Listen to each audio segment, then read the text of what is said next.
Telangana state election commission نے بلدیات اور municipal کارپوریشنوں کی ووٹر لسٹ میں نظر ثانی کے لیے نوٹیفیکیشن جاری کر دیا۔ اس عمل کے تحت 30 دسمبر سے 10 جنوری تک ووٹر لسٹ کی تیاری کی جائے گی، جو 117 بلدیات و کارپوریشنوں میں ہوگی، جن میں نظام آباد، محبوب نگر، منچریال، کریم نگر، کوتگڑم اور راماگنڈم شامل ہیں۔ پنچایت انتخابات کے پرامن اختتام کے بعد اب MPTC، ZPTC اور بلدی انتخابات ایک ساتھ کرانے کی قیاس آرائیاں زور پکڑ رہی ہے۔ بتایا جا رہا ہے کہ مرکزی فائنانس کمیشن سے شہری اداروں کو تقریباً 700 کروڑ روپے کے فنڈز ملنے ہیں، جس کے لیے مارچ تک انتخابات ضروری ہے۔ کئی بلدی ادارے پہلے ہی اسپیشل افسران کے تحت ہیں، جبکہ فروری میں GHMC اور مئی میں ورنگل، کھمم، سدی پیٹ سمیت دیگر بلدیات کی مدت ختم ہو رہی ہے۔ ایسے میں الیکشن کمیشن کی تیاریوں کے آغاز سے سیاسی حلقوں میں گہما گہمی بڑھ گئی ہے۔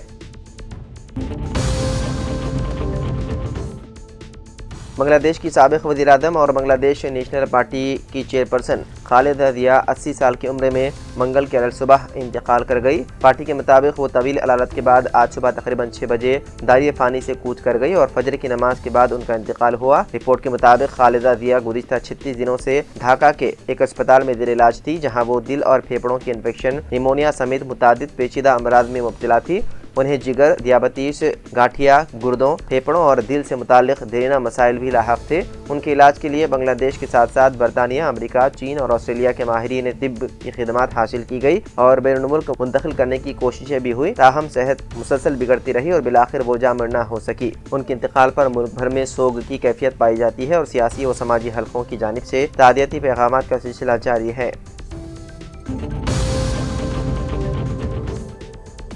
جبلی ہلز کے ضمنی اسمبلی انتخاب میں کامیاب قرار دیے گئے رکن اسمبلی نوین یادو کی جیت کو چیلنج کرتے ہوئے BRS کے امیدوار M سنیتا گوپی ناتھ نے تلنگانہ ہائی کورٹ سے رجوع کیا۔ درخواست میں موقف اختیار کیا گیا ہے کہ انتخابی عمل کے دوران حقائق پوشیدہ رکھے گئے اور انتخابی ضابطۂ اخلاق کی سنگین خلاف ورزیاں ہوئی، جس کے باعث نتیجہ کالعدم قرار دیا جانا چاہیے۔ درخواست گزار کے مطابق نامزدگی کے وقت داخل کیے گئے حلف نامے میں مجرمانہ سابقہ، اثاثے جات، واجبات اور دیگر لازمی تفصیلات مکمل طور پر ظاہر نہیں کی گئی، جبکہ سپریم کورٹ کے فیصلوں کے تحت ایسی کوتاہی انتخابی منسوخ کی بنیاد بن سکتی ہے۔ الزام ہے کہ 7 زیر التوا مقدمات کا صرف سرسری ذکر کیا گیا، تفصیل فراہم نہیں کی گئی، اس کے باوجود نامزدگی منظور کر لی گئی۔ اس بنیاد پر عدالت سے مطالبہ کیا گیا ہے کہ جبلی ہلز ضمنی انتخاب کے نتائج کو غیر مؤثر قرار دیا جائے۔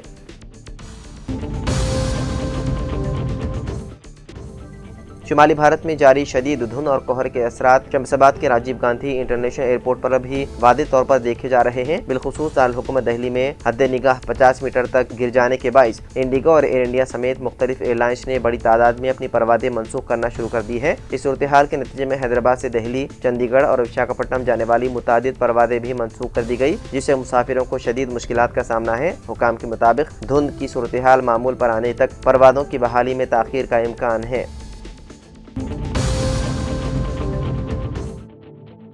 گریٹر حیدرآباد میونسپل کارپوریشن کی حدود میں 2 اور کمشنریٹس کا قیام عمل میں لایا جا رہا ہے، ساتھ ہی کمشنریٹس کی تنظیم جدید کی گئی ہے۔ اس سلسلے میں حکومت کی جانب سے احکامات جاری کیے گئے ہیں۔ فیوچر سٹی کے نام سے نیا کمشنریٹ قائم ہوگا، جس کے سربراہ سدھیر بابو IPS ہوں گے، جو اس وقت رچاکنڈا کمشنر کی حیثیت سے خدمات انجام دے رہے ہیں۔ اسی طرح ملکاج گری کمشنریٹ کا بھی قیام عمل میں لایا گیا ہے۔ اس کمشنریٹ کے سربراہ اویناش موہنتی ہوں گے۔